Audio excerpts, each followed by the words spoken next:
नमस्कार साथियों, मैं हूं जीवन सर और आप देख रहे हैं टीचर्स लर्निंग सेंटर। विश्व इतिहास की इस कड़ी में यानी वर्ल्ड हिस्ट्री के भाग में हम देखने वाले हैं नात्सीवाद और हिटलर का उदय। यह क्लास एमसीक्यू के रूप में मिलेगा। इसमें हम बात करने वाले हैं पहले सवाल को लेकर के, निम्नलिखित में से कौन सा प्रथम विश्व युद्ध के दौरान मित्र शक्तियों के खेमे में शामिल नहीं हुआ था।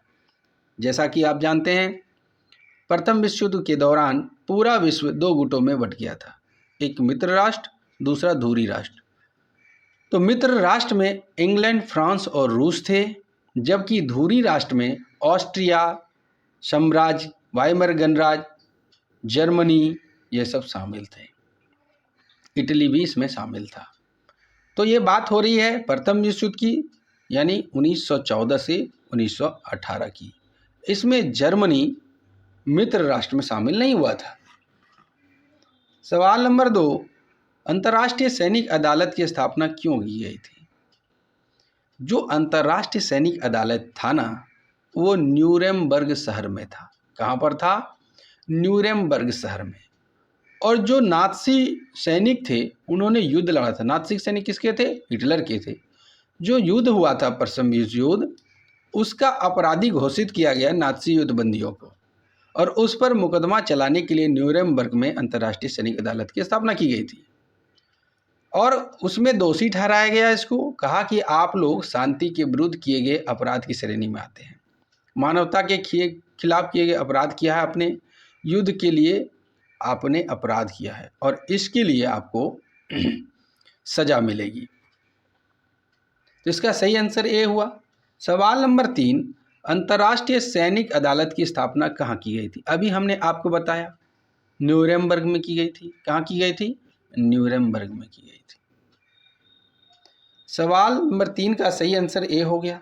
सवाल नंबर 4, निम्न में से कौन सा प्रथम विश्व युद्ध का प्रभाव था, यानी प्रथम विश्व युद्ध के होने से क्या प्रभाव पड़ा, देखते हैं। तो यूरोपीय समाज में सिपाहियों को आम नागरिकों के मुकाबले ज़्यादा सम्मान मिला, आक्रमण युद्ध प्रचार हुआ, राष्ट्र सम्मान की भावना बढ़ी, या इनमें से सभी। तो देखिए, जब आप इसका आंसर की बात करते हैं तो सभी। क्यों सभी, वो समझ लीजिए।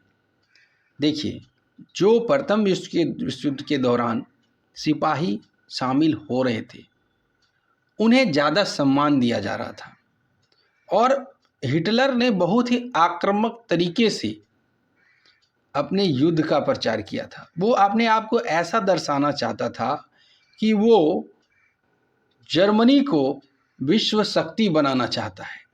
उससे बड़ा नेता कोई है ही नहीं और उससे बड़ा लड़ाका भी कोई नहीं है, और ये सभी भावनाएं राष्ट्र के लिए की जा रही थी।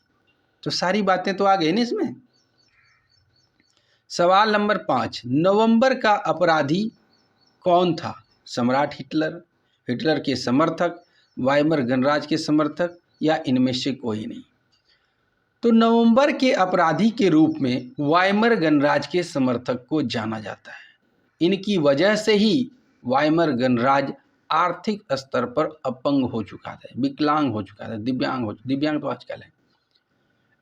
इन गणराज्य के जो हिमायती लोग थे उसमें मुख्य रूप से समाजवादी, कैथोलिक और डेमोक्रेटिक लोग थे, और ये सभी रूढ़िवादी थे, पुराने मिथकों की आड़ में हमले करवाया करते थे, इसलिए इसे नवंबर का अपराधी कहा गया। तो इसका आंसर सी होगा।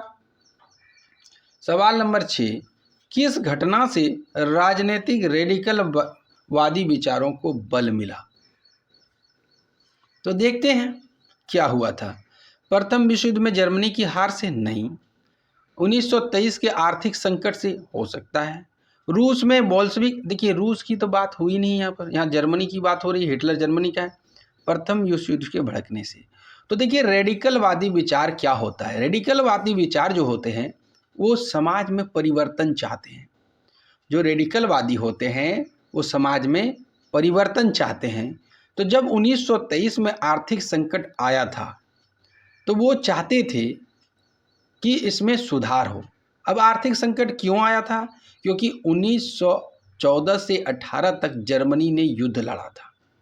और जब जर्मनी ने युद्ध लड़ा था तो उसने कर्ज लेकर के युद्ध लड़ा था। उसे विश्वास था कि हम जीत जाएंगे और हम एक विश्व शक्ति बनकर उभरेंगे, लेकिन ऐसा नहीं हुआ।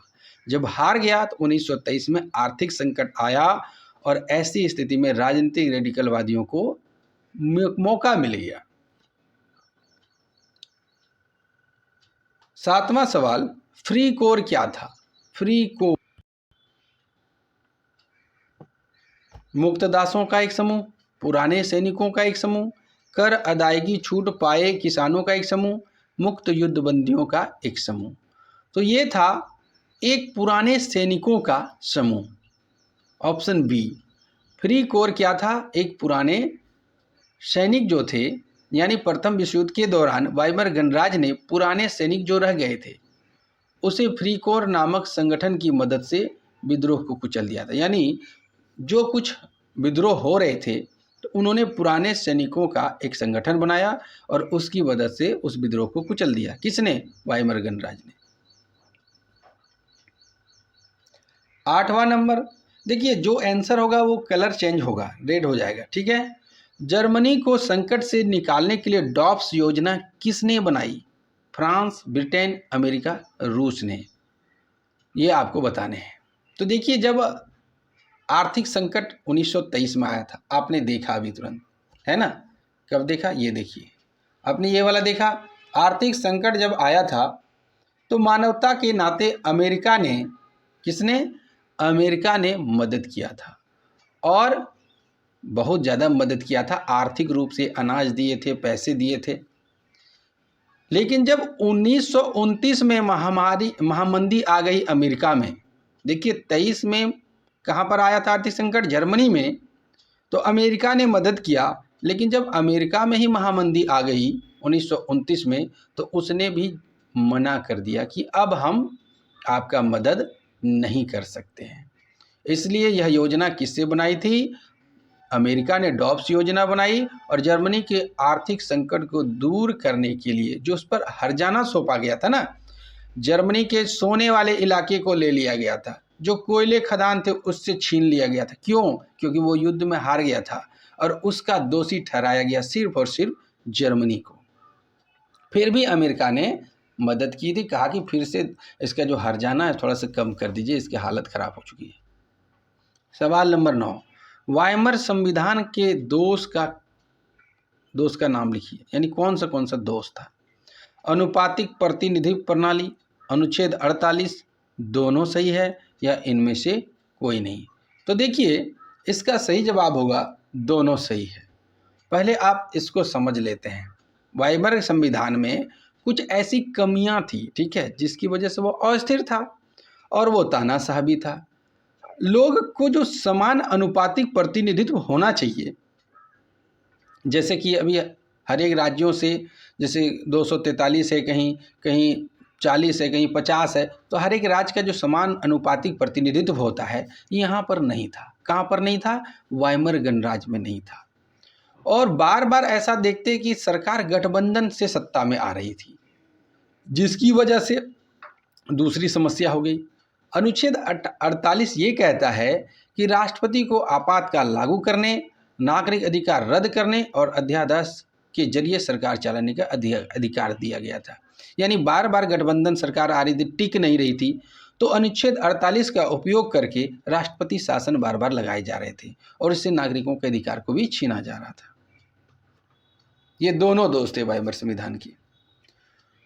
वाइमर संविधान में समान अनुपातिक प्रतिनिधित्व प्रणाली की क्या खामी थी? हमने क्या कहा कि केवल एक दल बहुमत में आ सकती, कैसे आएगी? किसी को बहुमत तो मिल ही नहीं रहा था। एकल पार्टी बहुमत में नहीं आ सकती, एकल पार्टी नहीं आ सकती, दल कहाँ से आएगा? यह द्विदलीय प्रणाली का समर्थक, इसने किसी का समर्थन नहीं किया था। ये तानाशाह थे। नाम लग रहा था कि गणराज्य है, लेकिन गणराज्य था नहीं। तो यहाँ पर क्या दोष था कि इसका एकल पार्टी कभी बहुमत में नहीं आ सकती थी। इसीलिए तो हमने शुरू में कहा यहाँ गठबंधन की सरकारें बन रही थी। सवाल 11 कहता है कि अति मुद्रास्फीति क्या है? अब सबसे पहले बात देखिए, मुद्रास्फीति क्या होता है? जब किसी मुद्रा का, किसी देश की मुद्रा का वैल्यू गिर जाता है, उसका रेट गिरता है, उसे कहते हैं मुद्रास्फीति।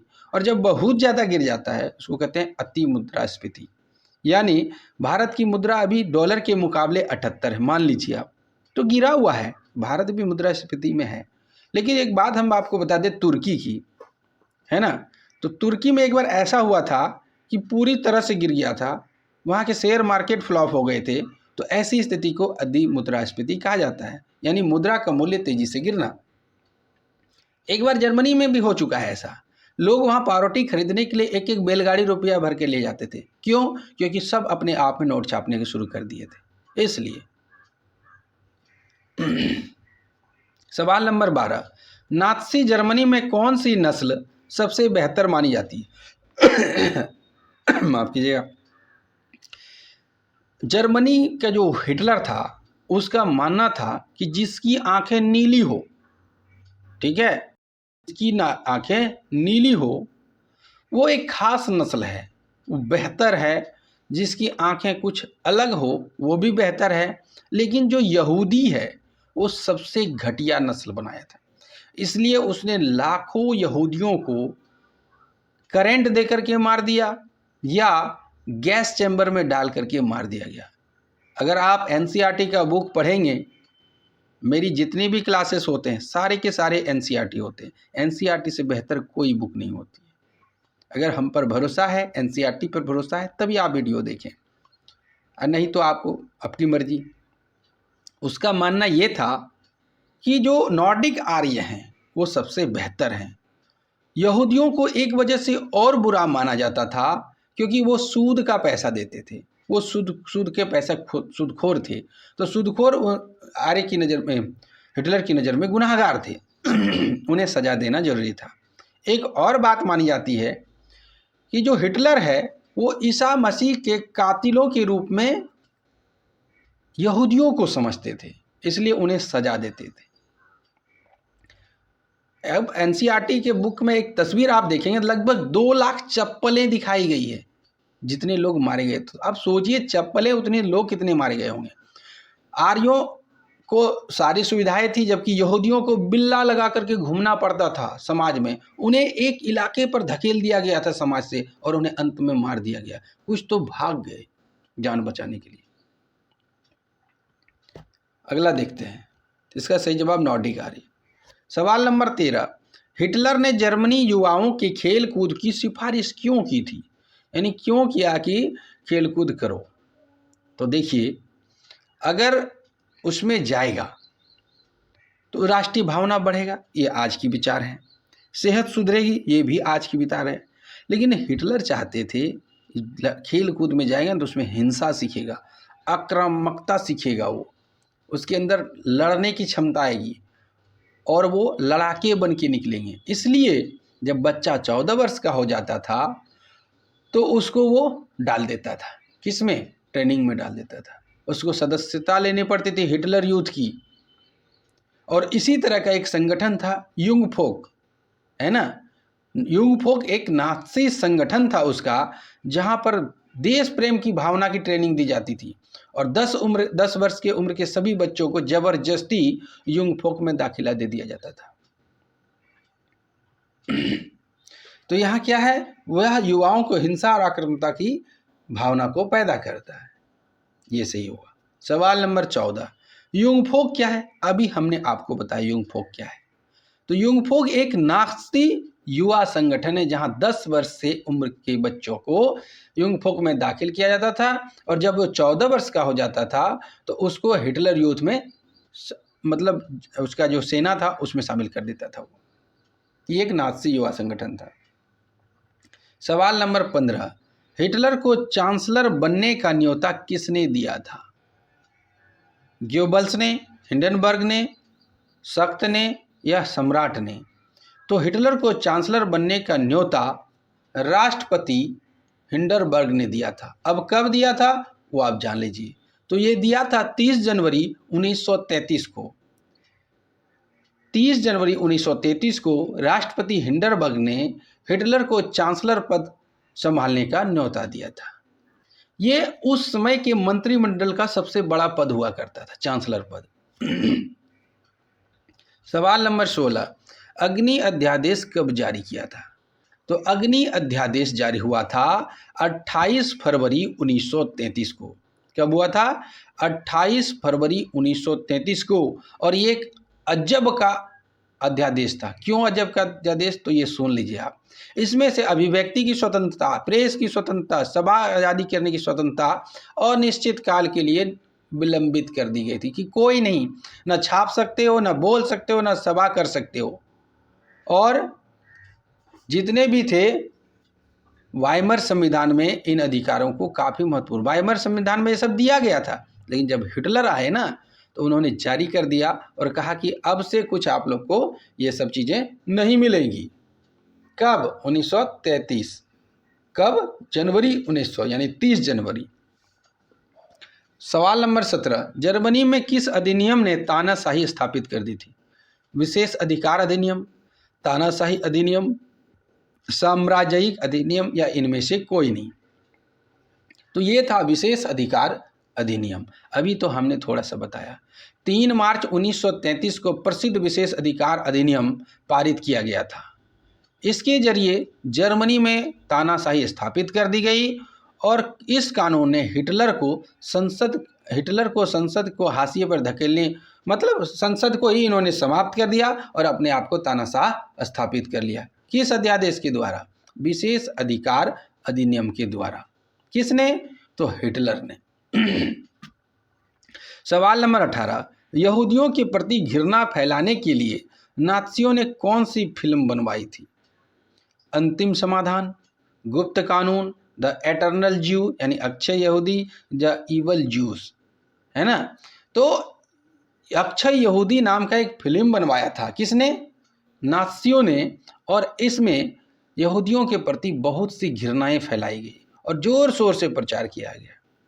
इस सूची में देखा जाए तो यह सबसे कुख्यात फिल्म थी, लेकिन बाद में यह फिल्म खतरनाक भी साबित हुई क्योंकि इसकी वजह से यहूदियों के साथ लोग घृणा करने लगे थे। सवाल नंबर 19, किस वर्ष संयुक्त राज्य अमेरिका मित्र राष्ट्रों के साथ सम्मिलित हो गया? हमने आपको कहा था कि बाद में अमेरिका भी आकर के मिलता है। तो 1917 में संयुक्त राज्य अमेरिका मित्र राष्ट्रों के खेमे में शामिल हो गया था, जिससे मित्र राष्ट्रों की शक्ति बहुत ज़्यादा बढ़ गई। यहाँ पर आप करेक्शन करेंगे, ठीक है? लेकिन जैसा कि आप जानते हैं कि प्रथम विश्व युद्ध 18 में समाप्त हुआ था, तो लेकिन यहाँ पर 18 ना होकर के 1900 क्या होगा? 1900 होगा 17। 18 में तो समाप्त हो गया, 1917 में ये शामिल हुआ था। यहाँ कलर करने में गलती हुई है, तो चलिए आप मैनेज करेंगे। तो इसका सही आंसर होगा 1917। ठीक है, आगे बढ़ते हैं। सवाल नंबर 20। सवाल नंबर 20 कहता है कि प्रथम विश्व युद्ध किस वर्ष समाप्त हुआ? लो भाई, हमने तो शुरू में ही कहा दिया था प्रथम विश्व युद्ध कब समाप्त हुआ था। तो प्रथम विश्व युद्ध समाप्त हुआ था 1918 में, शुरुआत हुआ था 1914 में। ये सही जवाब हो गया आपका। जर्मन संसद के लिए किस शब्द का प्रयोग हुआ था? चांसलर का, राइक्सटाग का या इन दोनों का? तो जर्मन संसद के लिए दोनों का प्रयोग होता था, चांसलर शब्द का भी और राइक्सटाग का भी। सवाल ये लीजिए, ये सवाल हो गए खत्म। मुझे लगा और सवाल है, कोई बात नहीं। तो ये नाज़ीवाद और हिटलर से जुड़े हुए इम्पोर्टेंट सवाल थे। अगर जानकारी अच्छी लगी हो चैनल को सब्सक्राइब कर लें। जिन्होंने पहले से ही कर लिया उन्हें बहुत बहुत धन्यवाद। बेल आइकन दबा दें। हमारी मेहनत के लिए एक लाइक करें और किसी प्रकार की क्वेरी हो तो आप हमें कमेंट करें। हमारे व्हाट्सएप ग्रुप से ज्वाइन करें जहां आपको क्लासेस के फ्री PDF मिलेंगे। और अगर आपको कोई जानकारी और भी है तो आप हमारे साथ उस ग्रुप में शेयर कर सकते हैं। मिलते हैं इसी तरह की अच्छी वीडियो के लिए, तब तक के लिए धन्यवाद।